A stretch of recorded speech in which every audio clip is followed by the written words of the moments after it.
Hi everyone, my name is Taylor Masterson, and today I'll be talking about Case Study 7.8, the NCAA versus Tarkanian.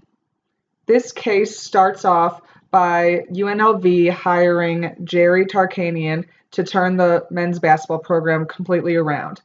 The men's basketball program started with a 14-14 record, and after 4 years of Tarkanian being the coach, he changed it to a 29-3 record.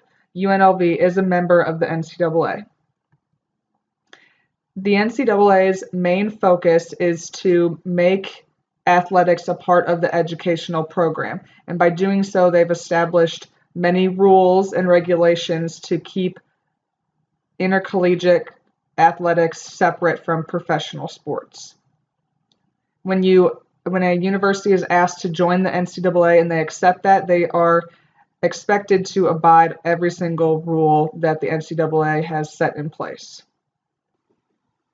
In 1972, the NCAA informed UNLV that they would be initiating a preliminary inquiry into the university's athletic recruiting process. That means that they're just going to start gathering information about the recruiting process. 3 years later, the NCAA decided an official inquiry was needed and instructed the UNLV officials to investigate a series of allegations, many of which implicated basketball coach Tarkanian. Officials at UNLV conducted an investigation and concluded that Tarkanian was innocent of any wrongdoing. Even after the head basketball coach was found innocent of any wrongdoing, the NCAA still held a 4-day-long hearing at UNLV at which the university officials challenged the NCAA officials with regard to alleged recruiting violations. The NCAA's Committee on Infractions ultimately found that the officials at the UNLV committed 38 rule violations, including 10 by Tarkanian, one of which was his lack of full cooperation with the investigation. In 1977, Jerry Tarkanian was informed that he was going to be suspended due to the NCAA finding UNLV in violation of 38 NCAA rules. On top of suspending the coach, the NCAA placed UNLV under probation for 2 years and threatened to go further unless the university cut out all ties with Coach Tarkanian. In response, the UNLV determined they had 3 options: reject the sanctions and risk heavier penalties, accept the sanctions even though they knew the NCAA was wrong, or withdraw from the NCAA completely. The UNLV president chose the second option, and Tarkanian was not pleased about the decision at all.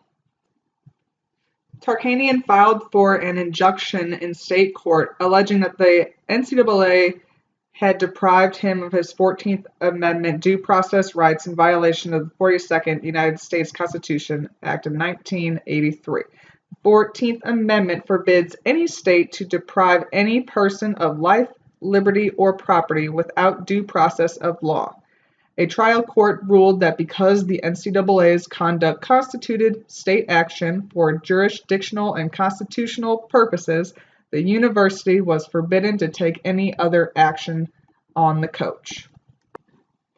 On further review, the Supreme Court of Nevada agreed that the NCAA engaged in state action, affirming that because the NCAA violated Tarkanian's substantive and procedural due process rights, the association could not enforce the sanctions that it had intended to impose on the coach originally. Because the NCAA was dissatisfied with the outcome, they appealed, and the Supreme Court agreed to hear their case. Ultimately, the Supreme Court ended up reversing in favor of the NCAA. The court rejected Tarkanian's statement that the NCAA was a state sector because it misused the power that UNLV had granted of it. The court decided that the NCAA was a private party that could only recommend that its members take actions such as sanctioning coaches. The Supreme Court pointed out that the NCAA had no governmental assistance to further its investigation, which made it impossible for them to impose such sanctions.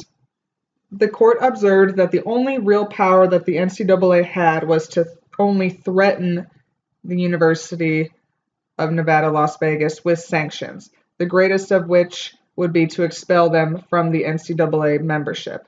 The Supreme Court also rejected Tarkanian's argument that the NCAA's power was so great that the UNLV had no real choice but to comply with its sanctions and recommendations. The court disagreed, reasoning that even if the NCAA could impose its will on a state actor such as UNLV, it did not follow that the NCAA operated under color of state of law. Implications for athletic directors. As an AD of a university that is a member of the NCAA, it is important that you and your staff are aware of all legal implications that accompany being a part of the NCAA. Athletic department staff members need to know that the NCAA is not a state actor and therefore limits the ability for individuals to sue the NCAA for violations regarding their civil rights. If athletic directors are aware of these implications, cases such as the Tarkanian one can be avoided or at least handled in a less public and costly way.